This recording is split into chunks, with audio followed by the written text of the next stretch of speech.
सफाई कर्मचारी भर्ती राजस्थान में फिर से होगी स्थगित। सरकार बदल रही नियम और शर्तें बार बार, सब परेशान। राजस्थान में सफाई कर्मचारियों की भर्ती फिर से स्थगित हो सकती है। राजपूताना न्यूज पहले ही बता चुका है कि सरकार चाहे किसी की भी हो, राजस्थान में सफाई कर्मचारी भर्ती बार बार टलेगी ही। राजपूताना न्यूज पहले ही बता चुका है कि सरकार चाहती ही नहीं है कि सफाई कर्मचारियों की भर्ती हो।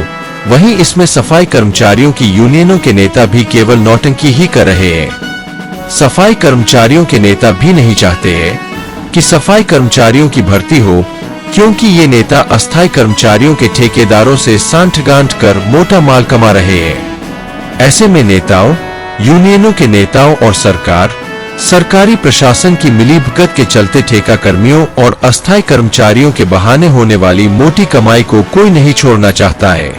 अनुभव प्रमाण पत्रों के सत्यापन से लेकर रोज नए आदेशों से अब चर्चा का विषय यह भी बनता जा रहा है कि पिछली भर्ती वर्ष 2018 के पात्र उम्मीदवारों के प्रमाण पत्रों का भी तो सत्यापन और इन प्रमाण पत्रों को जारी करने वाले संगठनों के भविष्य निधि खातों, ESI खातों सहित समस्त की भी जांच होनी ही चाहिए।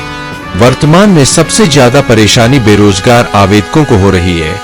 सरकारी आदेशों के चलते इन्हें निकाय अधिकारियों से अनुभव प्रमाण पत्रों को सत्यापन करवाना है और यह सत्यापन भ्रष्टाचार और गैर वाल्मीकि के बीच फंसता जा रहा है।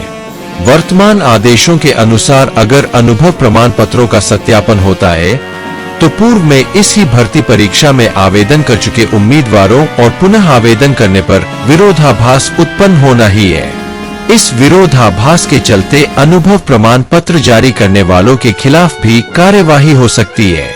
वैसे सरकार निकाय अधिकारियों से अनुभव प्रमाण पत्र सत्यापन करने के स्थान पर नोटेरी से सत्यापन और शपथ पत्र की शर्त लगाती तो जांच का दायरा और कार्यवाही में सख्ती हो सकती, कानूनी कार्यवाही भी आसानी से की जा सकती थी।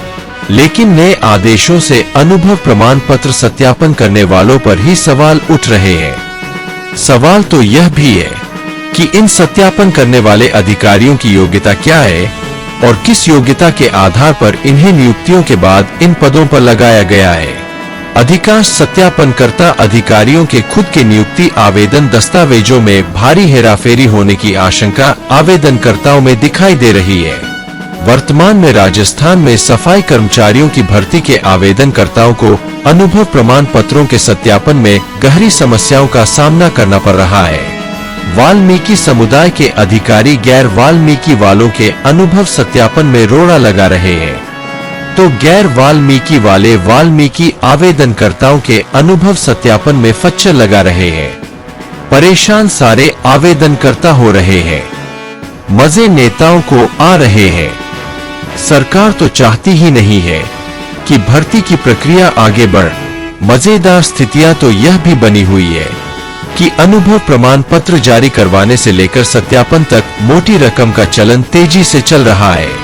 इस पर भी कोई भ्रष्टाचार मिटाने वाली सरकारी एजेंसी कार्यवाही करने को तैयार नहीं है। ऐसा लगता है जैसे सरकारी एजेंसी के नजदीकियों ने भी आवेदन किया। सारे हालातों को देखते हुए अब फिर से यही स्थिति बन रही है कि आवेदनकर्ताओं की संख्या घट रही है। आवेदनकर्ताओं में वर्तमान में कार्यरत कर्मचारियों के रिश्तेदारों के आवेदन ज्यादा मिलेंगे। जांच होगी तो अनगिनत अनुभव प्रमाण पत्र फर्जी साबित होंगे। तब क्या सत्यापनकर्ताओं पर कार्यवाही होगी, क्योंकि इनकी जानकारी में भी है कि कितने फर्जी अनुभव प्रमाण पत्रों को सत्यापित किया जा रहा है। जांच तो इस बात की भी होनी चाहिए कि सालों से ठेके पर काम करने वाले सफाई कर्मचारियों को भविष्य निधि और ECS लाभ ठेका फर्मों ने क्यों नहीं दिया।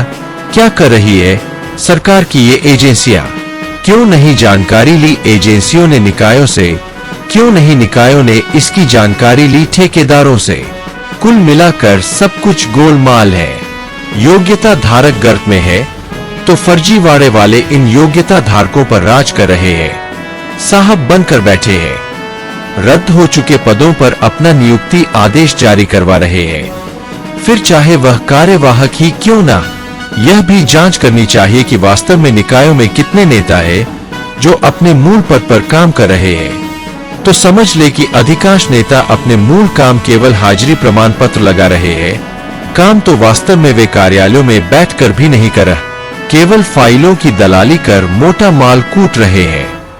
मारो छापे इन निकाय वाले नेताओं के दम है तो एजेंसियों में अधिकांश के पास भारी मात्रा में अघोषित संपत्ति मिलेगी, लग्जरी गाड़ियां मिलेगी, कीमती मोबाइल मिलेंगे, जिनका रिकॉर्ड तो मोबाइल सेवा कंपनियों से मिल ही जाएगा, और ना जाने क्या क्या मिलेगा। ये सब होगा तो बेरोजगारों को समझ में आएगा कि आखिर उनको लूट कौन रहा है, कैसे उनको लूट कर उनके की समाज समुदाय के नेता कैसे अपना और अपने रिश्तेदारों का घर भर रहे हैं, जिसमें सरकार के अधिकारी और राजनीतिक पार्टियों के नेता भी तड़का लगा रहे हैं। आप देख रहे थे राजपूताना न्यूज का ई न्यूज बुलेटिन। राजपूताना न्यूज को अभी तक YouTube पर सब्सक्राइब नहीं किया है तो सब्सक्राइब करें, और इंस्टाग्राम या फेसबुक पर है तो हमें फॉलो करें और इस प्रस्तुति को शेयर अवश्य करें। आपने इस बुलेटिन को देखा और अपना कीमती समय दिया, इसके लिए धन्यवाद। नमस्कार, शुभकामनाएं। राजपूताना न्यूज की प्रस्तुति।